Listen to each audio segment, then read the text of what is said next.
News update కోసం channel ను subscribe చేయండి. పక్కనే ఉండే బెల్ సింబల్ ను క్లిక్ చేయడం మర్చిపోకండి. అప్డేట్స్ ని మిస్ అవ్వకండి.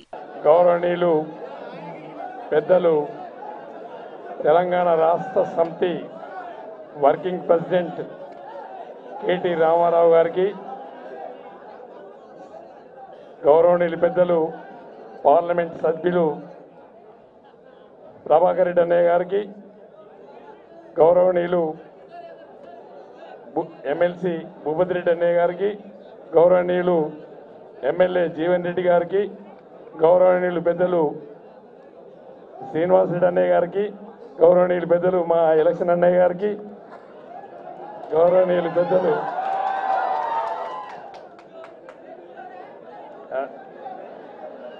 స్టేజ్ మీద ఉన్నటువంటి నాయకులందరికీ కూడా, మా మురళి గారికి, మా మెట్టన్న గారికి, కృష్ణ గారికి, అన్న ఇక్కడ వేదికపై ఉన్నటువంటి పెద్దలందరికీ మరి ఎలాంటి ఇన్ఫర్మేషన్ లేకుండా, సింగిల్ ఫోన్ కూడా చేయకుండా పేపర్లలో చూసి, టీవీలలో చూసి, యాక్చువల్గా నేను ఒక్కరినే వచ్చి కండవా వేసుకొని ముఖ్యమంత్రి గారు మళ్ళీ ఎప్పుడో టైం ఇస్తే అప్పుడు అందరూ తీసుకొద్దామని అనుకున్నా.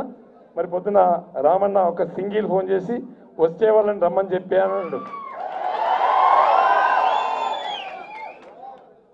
ఒక 15 మందికి చెప్పడం వల్ల మీరు కనీసం ఇంతమందికి రావడం, మీ అందరికీ నేను నా శిరస్సు వంచి నమస్కారాలు తెలియజేసుకుంటూ, ముఖ్యంగా నాకు రామన్న 2009లో రమ్మన్నాడు, రాలేదు. 2014లో రమ్మంటే రాలేదు. 2018లో రమ్మంటే కూడా నేను రాలే. ఈసారి లాస్ట్కి నువ్వు వస్తావా లేదా అని సంగతి ఏంటంటే తప్పకుండా వస్తున్నా అని చెప్పి ఆ ఇచ్చిన మాట కట్టుబడి రావడం జరిగింది. తెలంగాణ రాష్ట్రాన్ని సాధించినటువంటి గౌరవనీయులు పెద్దలు కేసీఆర్ గారు రెండవసారి కూడా భారీ మెజార్టీతోని దాదాపు 88 స్థానాలు కైవసం చేసుకొని ముఖ్యమంత్రి గారు ఇచ్చినటువంటి సంక్షేమ పథకాలు పేద ప్రజలకి నేరుగా జేబులలోకి వెళ్ళినాయి. రైతు బీమా, రైతు బంధు, పెన్షన్, వాటర్ గిడ్డు, యాదవులకి గొర్రెలే కానీ, రైతులకు బర్రెలే కానీ ఏది ఇచ్చినా కూడా నేరుగా ముఖ్యమంత్రి గారు ఇచ్చిన పథకాలన్నీ పేద ప్రజలకి నడమ ఎలాంటి బ్రోకర్ లేకుండా జేబుల్లోకి వెళ్ళినాయి. కాబట్టి మొన్నటి ఎలక్షన్లో ఎక్కడ చూసినా భారీ మెజార్టీని ఇచ్చినటువంటి ప్రజలు ముఖ్యమంత్రి గారు తీసుకున్న సంక్షేమ పథకాలకి ఓట్లు వచ్చినాయి.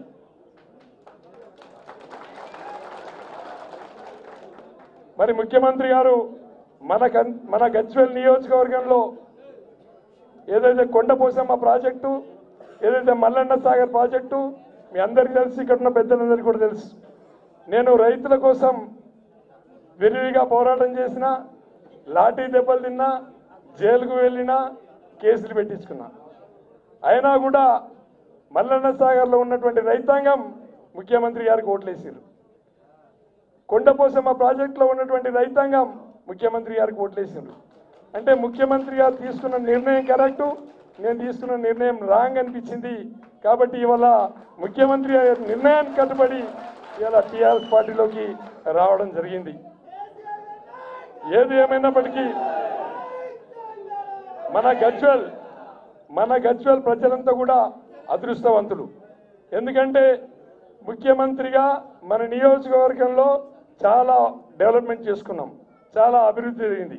కానీ నేను కూడా ఎమ్మెల్యే కావాలన్నటువంటి కసితో నేను పని చేసుకుంటూ పోయినా, మరి ముఖ్యమంత్రి గారు ఉన్నారు, నేను ఎక్కడికి వెళ్తా అని చెప్పి అనుకోకుండా నేను ఎమ్మెల్యే కావాలన్న తాపత్రయంతో కోట్లాడిన తప్ప ముఖ్యమంత్రి గారు ఉన్నారు నేను గెలవలేవు చెప్పి ఎప్పుడు కూడా అనుకోలేదు. మరి ఏదేమైనప్పటికీ ఇవాళ రామన్న ఎన్నోసార్లు చెప్పినప్పటికీ కూడా నేను రాలేకపోవడం నా దురదృష్టకరం. నేను వచ్చి ఉంటే నేను ఎంతో లబ్ధి పొంది ఉండేవాడిని. ఇవాళకైనా మరి రామన్న గారి ఆధ్వర్యంలో, ముఖ్యమంత్రి గారి ఆధ్వర్యంలో ఇవాళ టీఆర్ఎస్ పార్టీలో నన్ను ఆహ్వానించినందుకు తప్పకుండా పార్టీ ఎలాంటి పని ఒప్పజెప్పినా 6 నిమిషాలు కష్టపడి పార్టీకి మరి రామన్నకి అట్లా ముఖ్యమంత్రి గారికి మంచి పేరు ప్రతిష్టలు తేవడానికి కృషి చేస్తా అని చెప్పి సందర్భంగా తెలియజేసుకుంటూ నాకు ఇచ్చినటువంటి ఈ అవకాశానికి కృతజ్ఞతలు. జై తెలంగాణ, జై రామన్న, జై KCR. Thanks for watching. Please like, comment, share. Follow on Facebook, Google+, Twitter, Instagram. For more updates, please subscribe Great Telangana TV.